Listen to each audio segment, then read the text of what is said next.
Dobrý deň, priaznivci motorizmu, a hlavne motoristi, ktorí majú babety. Chcem sa vám prihovoriť a povedať vám niečo o týchto novších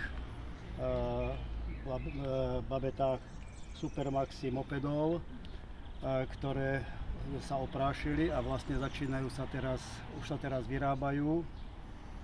Pôvodné mopedy boli iné konštrukcie trošku. Boli tam dvojtaktné motory, do ktorých išiel olej a vlastne to spôsobovalo, že keď sa dalo málo oleja, to zadrelo. Keď sa dalo moc oleja, tak vtedy to do výfuku išlo, proste bol s tým problém. A Európska únia nariadila teda, že nám stopnú tieto obľúbené mašinky, ale našťastie sa našiel výrobca. Teraz tieto vynovené babetky sa robia vo Hradišti, majú to nejak s Číňanmi dohromady. Ja som sa rozhodol, že mne sa táto motorička páči, že si ju kúpim a chcel by som vám o nej niečo povedať. Takže toto je dvojročné Corrado, na ktorom som najazdil 2000 km. Je to štvortakt. Vlastne už sa nemusí dávať olej do benzínu. Obsah to má 50 cm kubických. Nemá to karburátor. Už to má priame strekovanie. Objem nádrže je 3,5 litra benzínu, spotreba je 1,2 litra na 100 km, čo je úžasné.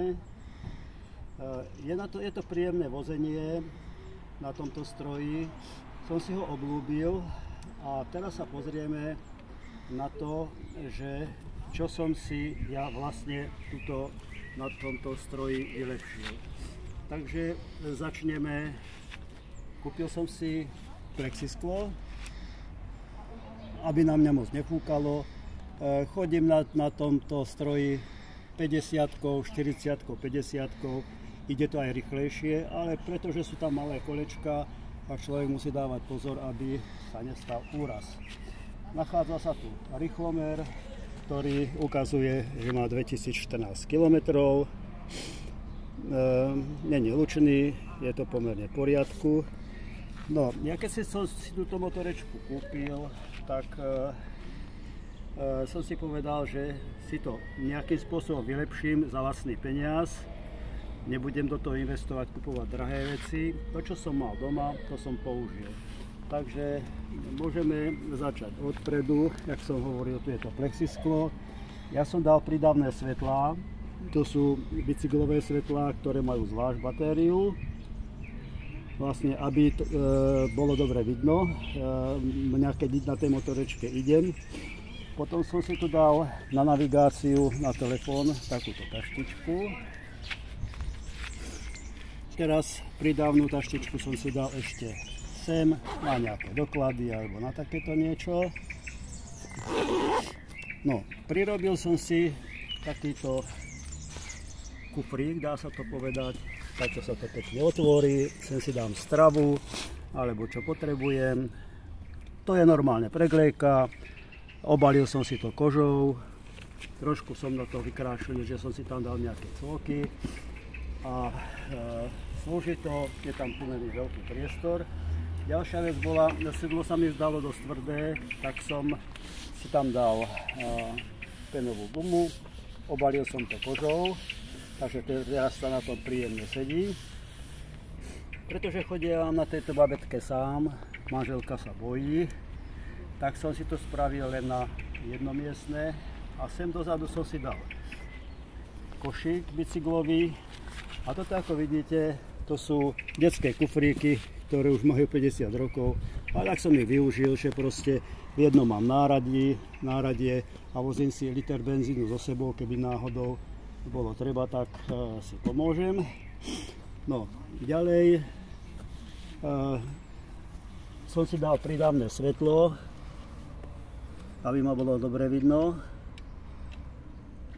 Ja tieto svetlá nepoužívam akurát večer, ale cez deň používam toto. No, podľa zákona je treba tieto babety prihlásiť. Aby bolo toto malé osvedčenie, aj staršie typy sa môžu prihlásiť a musia sa prihlásiť, lebo ako som čítal na internete, tak keď chytia policajti, tak 800 €, není vašich.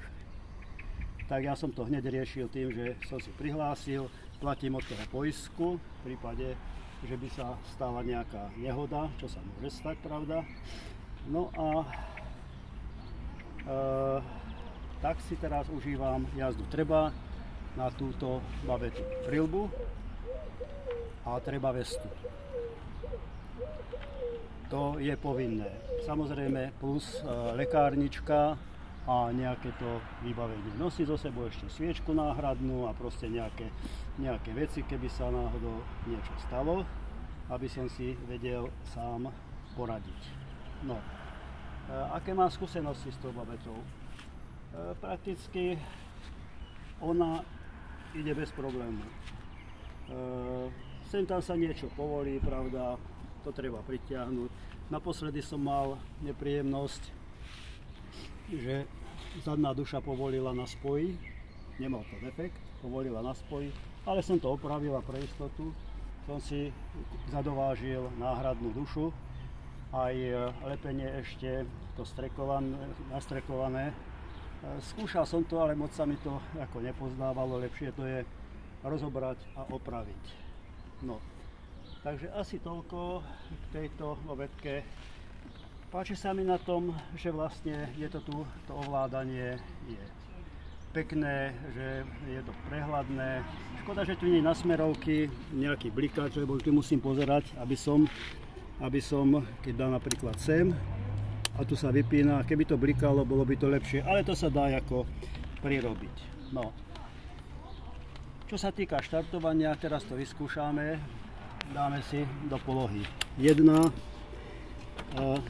ja to na pedál štartujem. Takže to vidíte, to chytá na šup, má to aj elektrický štarter, takže takto to pekne fyzicky, to má taký príjemný a je na tom pohodové vedenie. No, takže asi toľko, milí priatelia, motoristi. Ja sa teším na stretnutie, ktoré by malo byť v auguste do Povazkej Bystrice, kde sa schádzajú tieto priaznici mopedov a vylepšených motoriek. V Lani som tam bol, ale to som ešte toto nemal, takže preto som si to zadovážil. Je tam možné všeličo vidieť, načerpať všelijaké inšpirácie a podobne. Ešte by som mal jednu vec, co si spomenul teraz, ten motor vypnem. Nehrkoce. Tieto zrkadlá som si musel natvarovať tak, aby som dobre videl, lebo stále som videl polovičku ruky v tom zrkadle, takže to sú také mechanické veci, ktoré sa dajú ľahko spraviť. Pozor na brzdy, vždy je lepšie brzdiť obidvoma, lebo keď dáte prednú, oni silno brzdia, takže to začne smýkať, alebo brzdiť obidvoma naraz. To je ideálne, jemne brzdiť. Tá rýchlosť není veľká a dá sa to zvládať, aby človek nedostal šmik.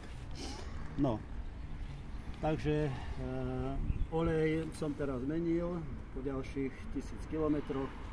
Ešte vzduchový filter musím pozrieť, a ináč leto pred nama a môžeme sa voziť. Ďakujem za pozornosť, milí priatelia, a ak naberete chuť, odporúčam takýto stroj kúpiť. Teraz sa to vyrába v Uhorskom Hradišti a tie predajne sú v Piešťanoch a ešte neviem kde. Náhradné diely sú k dispozícii, keby sa čosi stalo, ale toto už je, keď to nemá karburátor, ide to na čistý benzín, takže je to moc jednoduchšie ako tieto staršie babety boli. Ďakujem vám za pozornosť.